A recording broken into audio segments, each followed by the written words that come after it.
As a general rule, you know you have entered into the territory of Bears football when less than 20 minutes before the start of a game, there's a debate about, not if Justin Fields should play or not or will play or not because he's already been made inactive, but whether or not Trevor Siemian or Nathan Peterman is going to be the starter quarterback for the team. And not because of any gamesmanship or secretive nature of the Bears, but legitimately because people don't fucking know, because apparently Trevor Siemian hurt an oblique muscle during the damn pregame warm-ups. So you go from wondering during the week whether Fields is going to play or not, then you find out he's officially inactive, so Simeon's officially going to get the start until he's not. And then you're mentally preparing yourself for the Nathan Peterman experience on Sunday afternoon, only to go back to Trevor Siemian. That, ladies and gentlemen, is Bears football in a nutshell. And the best thing about this 2022 season for the Chicago Bears is that there are only 5 games remaining. 5 games. That's it. Thank God. So you knew going into this matchup that it was going to be a rough one. The Jets have something to play for. The Bears don't. The Jets probably going to be naturally revitalized a bit with the benching of Zach Wilson and Mike White getting the start. And here's my thing. I totally and completely understand and get why Robert Saleh made the decision. Probably in many ways justified for why he did so. Not just because of Zach Wilson's poor performance, but also his attitude, his lack of apparent accountability and responsibility for his role in the offensive ineptitude. I get that. But goddamn, you got to think bigger picture here, don't you? This to me feels really stupid. If there was ever a game where you were going to build Zach Wilson's confidence, if there was ever a game that you might actually be able to get a really good performance out of him, if there was ever a game, ever a defense that you wanted to face this year at this moment in time to help a young quarterback get on the right track as you go into December, it would have been facing Bears football. Because now all you've done is introduce a whole bunch of fucking confusion into the situation, because predictably Mike White went out there and had a decent game against a dog shit defense with a dog shit defensive coordinator in Alan Williams, a dog shit head coach in Matt Eberflus. And now Jets fans are staring down the barrel of, hey, you know what? Zach Wilson might be a massive, massive bust, and he was the number 2 overall pick a year ago. Way to go. And this is what happens sometimes when coaches lose the bigger picture and they focus on, well, I got to try and get into the back end of the playoffs. But Mike White certainly looked good today, which wasn't very hard to do against a dog shit Bears defense, because Bears fans knew going into this one, a defense that was already bad, has been bad pretty much all year, and has only gotten worse over the last few weeks, which is not just solely because of Robert Quinn and Roquan Smith being traded. Don't get carried away here. You also knew that Jaquan Brisker and Kyler Gordon were going to be out. So yay! Half of the starting secondary also gone. Not a good sign. And today went exactly about how you would have expected for the defense. Now early on, of course the Bears defense immediately comes out and lays a fucking egg, and the Jets and Mike White move right down the field. Bam, touchdown. But the Bears get the ball on offense, and Trevor Siemian leads them on a drive. A dump-off pass to David Montgomery that goes for big yardage. Then a dump-off pass to Darrington Evans that goes for other big yardage. And the Bears get into the red zone almost like that. And you're saying, holy hell. And sure, ultimately that drive resulted in a field goal because, Bears football! But you maybe had a little thought of, well, it's not going to be truly brutal today. Maybe this Bears team will actually be able to throw the ball a little bit better or a little bit more consistently. And then a little bit later on, here's Trevor Siemian leading a touchdown drive. And it's a pleasant surprise. The Bears are up 10-7. And then reality set in, and the Jets ran off 24 fucking unanswered points and didn't even need to score in the fourth quarter. The Bears' offense ground to a halt. No big surprise there. And even though Trevor Siemian had one of the highest passing yardage outputs for a Bears starting quarterback this season, and really ain't saying much. And then you still had, of course, gutless Getsy. Put him up. I'm the offensive coordinator. My team's down double digits in the third quarter. I know what I'm going to do. I'm going to knock their socks off. They're never going to see it coming. They're going to think it's so stupid. It's genius. 1st and 10. Halfback dive. Get flagged for a penalty. Pushes it back. 1st and 20. What are you going to do? What are you going to do? I even scare myself. I got so much courage. I ain't got any courage. Halfback dive. I mean, this is the type of shit that you talk about with Gutless Gutsy. 1st and 10, halfback dive.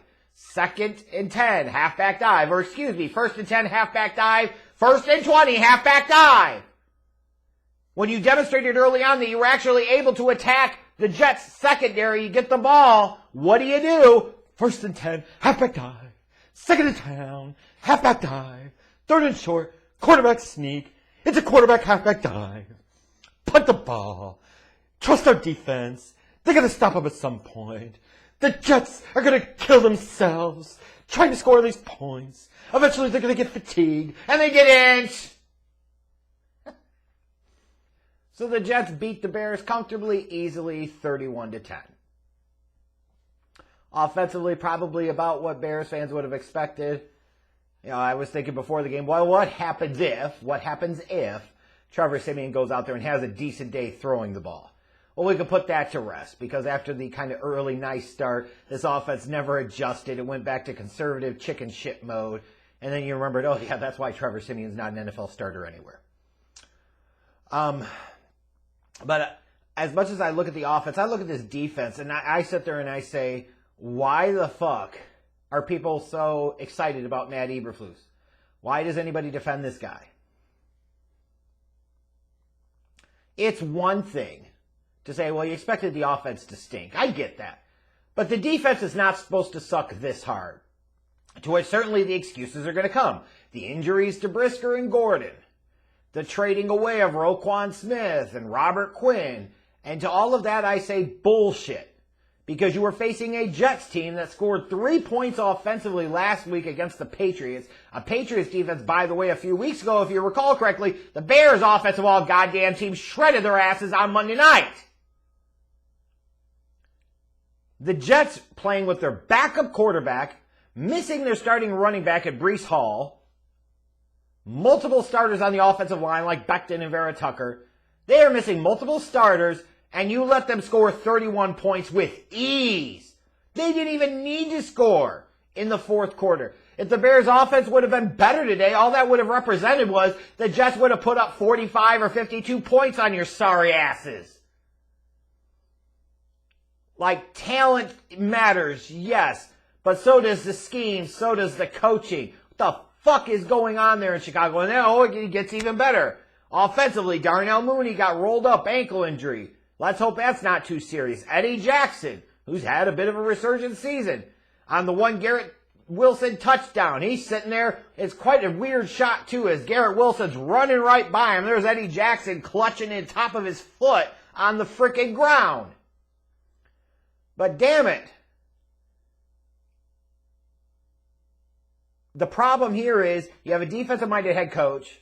The defense absolutely sucks. So this is going to trick Ryan Poles in the front office into thinking that this defense should be a much bigger priority than it's supposed to be come the offseason. That's the problem with this shit. The offensive line still stinks. That is priority number one. And then you need some goddamn playmakers. Stop trying to pretend like Chase Claypool was worth trading a top 35 or 37, pick. That's basically what you gave up to get him from the Steelers. You gave up a very high second-round pick. And you look at the one freaking play in the end zone to Sauce, when he was defended by Sauce Gardner, Claypool never got off of him. And you're going to say, well, it was defensive pass interference. Leave the fucking Bears fans to always make sorry-ass excuses. How about the 6'4", almost 240-pound wide receiver can get off of the fucking defensive back and be able to make a play at the goddamn ball? To which some of you knuckleheads will sit there and say the next time, well, Chase Claypool had a couple of catches. Oh, what do you got to say about that now? I say he had 2 catches for 51 yards. Sit down and shut the fuck up. That's what I say. Fuck's wrong with you?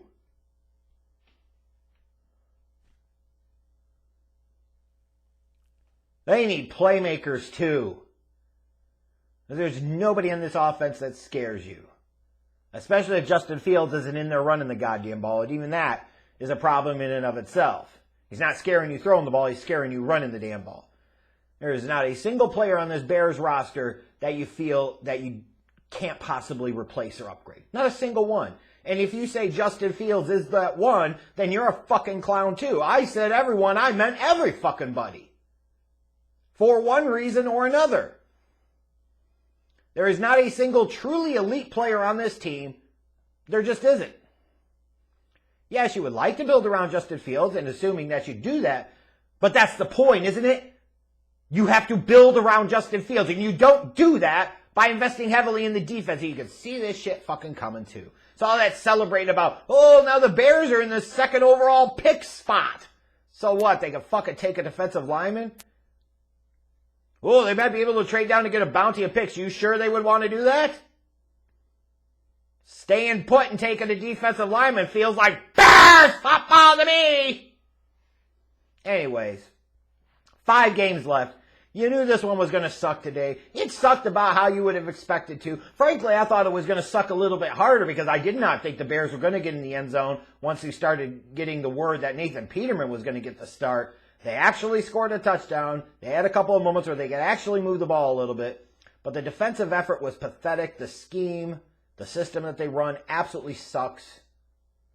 So it was a bad, bad day.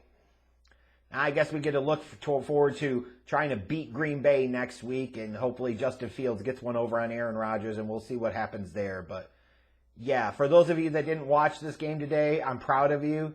I hope you took this time to spend with your family, your friends, your kids, whatever, because this would have been a gigantic waste of your time. I watched, so you don't have to. And if you're looking for a more in-depth recap than what I gave you, I don't know why. Stick to the high-level shit here, honestly. It was Bears football today! The offense largely sucked, and the defense sucked even harder.